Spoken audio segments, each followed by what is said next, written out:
আজ মহাকবি কায়কোবাদের ৭৪তম মৃত্যুবার্ষিকী। তিনি ১৯৯১ সালে ২১ জুলাই মৃত্যুবরণ করেন। ঢাকার নবাবগঞ্জ উপজেলার আগলা পূর্বপাড়া গ্রামে জন্মগ্রহণ করেন মহাকবি কায়কোবাদ। মাত্র ১৩ বছর বয়সে ১৮৭০ সালে তার প্রথম কাব্যগ্রন্থ বিরহ বিলাপ প্রকাশ হলে বাংলা সাহিত্য অঙ্গনে আলোড়ন সৃষ্টি করে। ১৯০৪ সালে তার মহাকাব্য মহাশ্মশান প্রকাশ হলে তিনি মহাকবি উপাধি লাভ করেন। কবিতা লেখার পাশাপাশি তিনি দীর্ঘদিন নিজ এলাকা আগলা ডাকঘরে চাকরি করেছেন। ১৯২৫ সালের ২ সেপ্টেম্বর নিখিল ভারত সাহিত্য সংঘ কর্তৃক কায়কোবাদ কাব্যভূষণ ও সাহিত্যরত্ন উপাধিতে ভূষিত হন। ছাত্রজীবন থেকেই কবির কাব্যচর্চা শুরু হয়। অশ্রুমালা, অমিয় ধারা, প্রেমের ফুল, প্রেমের বাণী, গাউসপাকের প্রেমের কুঞ্জ সহ তার বহু সংখ্যক কবিতা রয়েছে। কবির মৃত্যুবার্ষিকী উপলক্ষে আজ সকালে আজিমপুর কবরস্থানে দোয়া মাহফিলের আয়োজন করেছে এলাকাভিত্তিক সংগঠন মহাকবি কায়কোবাদ স্মৃতি সংসদ। শৈশবের যে কিছু বিচ্ছিন্ন স্মৃতি নানাকে দেখে মনে পড়ে, তার মধ্যে প্রথম হচ্ছে উনি খুব ফর্সা ছিলেন, কারণ আমি যখন দেখছি তখন তো বেশ বৃদ্ধ বয়স ওনার, কিন্তু ফর্সা ছিলেন। আর গলার ভয়েসটা খুব দরাজ ছিল, গলার ভয়েসটা খুব দরাজ, যখন কথা বলতেন কাউকে ডাকতেন। আর পোস্ট অফিসে যখন যেতেন তখন পোস্ট অফিসের চাবিটা সেটা কোমরের মধ্যে উনি আপনার গুঁজে রাখতেন, একটা চেইন ছিল, চেইনের মধ্যে চাবিটা গুঁজে রাখতেন। আর মাঝে মাঝে দেখতাম অনেক সকালবেলা হারমোনিয়াম নিয়ে উনি হারমোনিয়াম আর ওটাকে কী বলে, তবলা না কি জানি বলে, ওটা নিয়ে উনি গানের উচ্চাঙ্গ সঙ্গীতের রেওয়াজ করতেন মাঝে মাঝে উনি। এবং বারান্দায় যে টেবিল ছিল সেখানে বসে তখনই উনি লিখতেন। তো এক পর্যায়ে উনি যে বইটা লিখছিলেন তখন সেটা দেখা গেল যে কোনো জায়গায় বাদ পড়ে গেছে, গ্যাপ এইভাবে লেখা। তখন আমার বড় বোন যখন আগলা গেলেন আমাদের বাড়ি থেকে, তখন নানাকে বলা হলো আপনার এই জায়গাটা কিছু কিছু খালি আছে। আমার বড় বোনকে বলা হলো যে তুমি যা লিখছিস সেটা পড়ো, আর যেটা গ্যাপ পড়ছে আমি যা বলবো সঙ্গে সঙ্গে সেটা তুমি লিখে ফেলো, আমি বলবো। তারপরে আমার বড় বোন এটা গাউসপাকের প্রেমের কুঞ্জ যে বইটা, সেই বইটা শেষ বয়সে লাস্ট বই। এবং তখন আমার বড় বোন ওই বইটা ওনার লেখাগুলো পড়তেন, তো মাঝে বলতে নানা এখানে তো কোনো লেখা নাই, তখন বললো আমি যা বলি তুমি লিখে ফেলাও। তখন নানা বলতেন, সঙ্গে সঙ্গে আমার বড় বোন সেটা উনি লিখে ফেলতেন। এইভাবে গাউসপাকের যে প্রেমকুঞ্জ শেষ যে বইটা সেটা উনি শেষ করেন। আমার ইন্টারভিউর পরে ঢাকা ইউনিভার্সিটি গভর্নমেন্টের সঙ্গে আলাপ করে মিনিস্টার অফ এডুকেশন থেকে এই মৃত্যুবার্ষিকী এই যে চেঞ্জ করলো আপনার ২১শে জুলাই ১৯৫১ সাল করলো, ৫২ সালের পরিবর্তে ১৯৫১ সাল করলো। আমার ইন্টারভিউর পরে ডাক টিকিট আমার ইন্টারভিউর পরে করলো। আবার একটা হচ্ছে ব্রিজ নাকি করছে ঢাকা আগলা যাইতে, ওই যে কি মরিচা না কি ব্রিজ, একটা ব্রিজ করছে। ব্রিজটা কায়কোবাদের নাম ছোট করে লেখা, আর যেনিকে উদ্বোধন করছে তার নাম একটা ফলো করে দেওয়া আছে, মরিচা ওই যে কি একটা ব্রিজ আছে, কায়কোবাদ মহাকবি কায়কোবাদ ব্রিজ, কিন্তু মহাকবি কায়কোবাদ ছোট্ট করে লেখা, আর যেনিকে উদ্বোধন করছে একটা ফলাও আপনার লেখা। তো আমার এখানে একটা দুঃখ এবং মনোকষ্ট এই যে এত লোকের নামে এত ইউনিভার্সিটি হতে পারে, হল হতে পারে, রাস্তা হতে পারে, ছাত্রাবাস হতে পারে, স্কুল হতে পারে, কায়কোবাদের মধ্যে একটা মহাকবি, মুসলমানের মধ্যে একমাত্র মহাকবি, মুসলমান বাংলা সাহিত্যের একমাত্র মহাকবি, ফার্সির মধ্যে সাদি, আপনার উর্দুর মধ্যে ডক্টর আল্লামা ইকবাল, বাংলার মধ্যে একমাত্র মহাকবি মুসলমানের মধ্যে মহাকবি কায়কোবাদ, আর ওইদিকে আছে আপনার ভারতের মধ্যে মাইকেল মধুসূদন, এছাড়া আর কোনো মহাকবি নাই। বিশ্ব স্বাস্থ্য কেন্দ্রে একটা মৃত্যুবার্ষিকীতে আমি একটা সভায় উপস্থিত ছিলাম, ডক্টর আশরাফ সিদ্দিক সাহেব বলছিলেন মহাকবির জন্ম বছরে বছরে হয় না, মহাকবির জন্ম মাসে মাসে হয় না, ১০০ বৎসরে একজন মহাকবির জন্ম হয় না। এইটাও সন্দেহ আছে যে ১০০ বৎসরে একজন মহাকবির জন্ম হয় কিনা। কায়কোবাদের ক্ষেত্রে সেটি প্রযোজ্য, ১০০ বৎসর পার হয়ে যাচ্ছে কিন্তু আর মহাকবি বাংলা সাহিত্যে আর আসেনি কায়কোবাদের পরে। আমার বাড়ি মহাকবি কায়কোবাদের ঠিক পাশেই আমার বাড়ি। তো আমি কবি সম্বন্ধে তেমন বলার কিছুই নাই।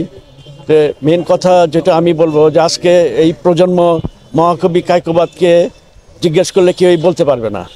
তার কারণ হচ্ছে কবিকে প্রচার প্রসারের জন্য যেই জিনিসটা ছিল, যে আমরা পাঠ্যপুস্তকে দেখছিলাম যে আজান যেই কবিতাটা ছিল সেই কবিতাটা আজকে নাই। তো যে কারণে আমি বর্তমান সরকার এবং আমাদের আশেপাশে যারা বুজুর্গ লোক আছে তাদের কাছে অনুরোধ করব যে আজান কবিতাটা যাতে আবারও পাঠ্যপুস্তকে দেওয়া হয়, সেইভাবেই তার প্রচার প্রসার আবার হবে। আমার নাম মাহমুদ আলী খান। আমার বাড়ি কায়কোবাদ সাহেবের বাড়ির গ্রামের পাশের গ্রামে। আমি ছোটোবেলায় ওনাকে দেখেছি, তখন আমি ক্লাস 9-এ পড়ি। উনি যখন মারা যান তখন আমি ক্লাস 9-এ পড়ি। ওনার সম্বন্ধে শুনেছি অনেক কথা। আমাদের নবগঞ্জের মস্ত বড় সম্পদ উনি। নবগঞ্জের দুটো সম্পদ, একটা ইসামতি নদী আর একটা কবি কায়কোবাদ। এর আমাদের স্থায়ী সম্পদ। তিনি শুধু নবগঞ্জের নয়, তিনি আমাদের বাংলা সাহিত্যের সম্পদ, বাংলা মুসলিম সাহিত্যের সম্পদ। আমরা জানি 19বিংশ শতাব্দীর প্রায় শেষ দিক থেকে বাংলা সাহিত্যে মুসলমানদের আগমন ঘটে মীর মোশাররফ হোসেন গদ্যে এবং কবি কায়কোবাদ পদ্যে। উনি কবি, স্বভাব কবি, কীর্তি কবি এবং মহাকবিও, একাধারে সব কিছু। উনি মুসলমানদের ধর্ম সম্বন্ধে লিখেছেন, মুসলমানদের ঐতিহ্য সম্বন্ধে লিখেছেন, হিন্দুদের ঐতিহ্য সম্বন্ধে। তিনি যেমন মহরম শরীফ লিখেছেন, তেমনি তেমনি শিব মন্দিরও লিখেছেন। তো একদিক দিয়ে ওনাকে বলা যায় উনি বাংলার হিন্দু মুসলমানের একজন মিলনের অগ্রদূত। তিনি আমাদের নবগঞ্জের আভায় মানুষ হয়েছেন, নবগঞ্জের মন মানসিকতা ঐতিহ্য এতে লালিত পালিত হয়েছেন। আমরাও সেইখানে, সুতরাং অত্যন্ত গর্বিত বোধ করি যে আমরা ওনার মতো একজন কবি যেখানে সেখানে জন্মগ্রহণ করেছি।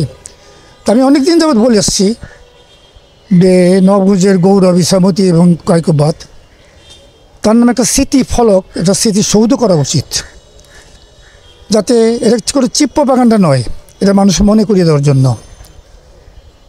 যেমন আমরা তাজমহলের কথা জানি, তাজমহল যদি তৈরি না হতো পৃথিবীর লোক কি মমতাজের কথা জানতো? কত মমতাজ, কত সুন্দরী বেগম হয়ে গেছে, কেউ জানতো? তাজমহল হয়েছে বলে আমরা জানি, শুধু পৃথিবী জানে।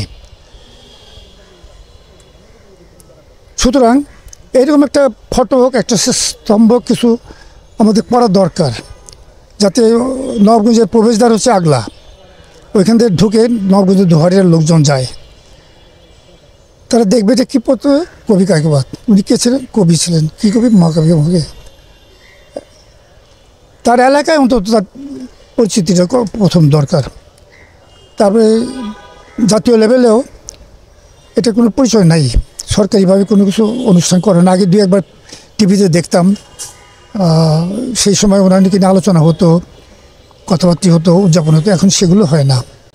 বাংলা সাহিত্যে তার অসামান্য অবদান, বিশেষ করে মহাশ্মশান, অশ্রুমালা, শিব মন্দির কেবল কবিতা নয়, তা ইতিহাস, চেতনা ও স্বদেশ প্রেমের মহাকাব্য। কিন্তু আজ চরম বেদনার সঙ্গে বলতে হচ্ছে, এই অসাধারণ কবির জন্মভিটা নবাবগঞ্জ আজও অবহেলিত। গত 40 বছর ধরে স্থানীয় এবং জাতীয় পর্যায়ে চেষ্টা চললেও তার বসতবাড়িটি এখনও উদ্ধার করা হয়নি, সংরক্ষিত হয়নি। সেখানে নেই কোনো স্মারক, নেই কোনো পাঠাগার, নেই কোনো স্মৃতি সংগ্রহশালা। কায়কোবাদ নেই পাঠ্য বইয়ে, নেই একাডেমিক পাঠচর্চায়, নেই জাতীয় ক্যালেন্ডারের কোনো আনুষ্ঠানিক স্মরণে। আমরা কেবল তার নাম জানি, অথচ তার অস্তিত্ব, তার পদচিহ্ন যেমন ধীরে ধীরে মুছে যাচ্ছে। এই দায় কেবল সরকারের নয়, এটা আমাদের সকলের। আমাদের সংগঠন মহাকবি কায়কোবাদ স্মৃতি সংসদ গত 5 বছর ধরে নানাভাবে চেষ্টা করে যাচ্ছে তাকে কেন্দ্র করে গবেষণা, চর্চা ও সাংস্কৃতিক চেতনাকে জাগিয়ে তুলতে। আজকের এই আয়োজনে সেই চলমান সংগ্রামের একটি আশার সুর বয়ে এনেছে। তাই আজ আমরা 3টি দাবি জানাই।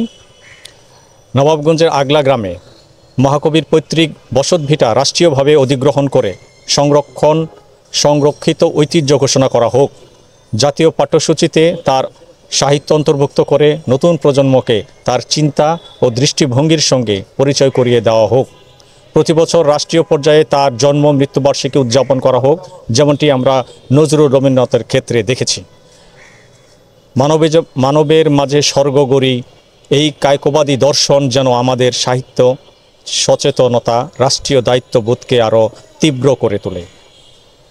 আপনাদের সবাইকে ধন্যবাদ জানাই একটি অনুষ্ঠানের আয়োজনকে মাধ্যমে এই বিস্তৃত প্রায় কণ্ঠকে জাতীয় পরিসরে ফিরিয়ে আনার জন্য।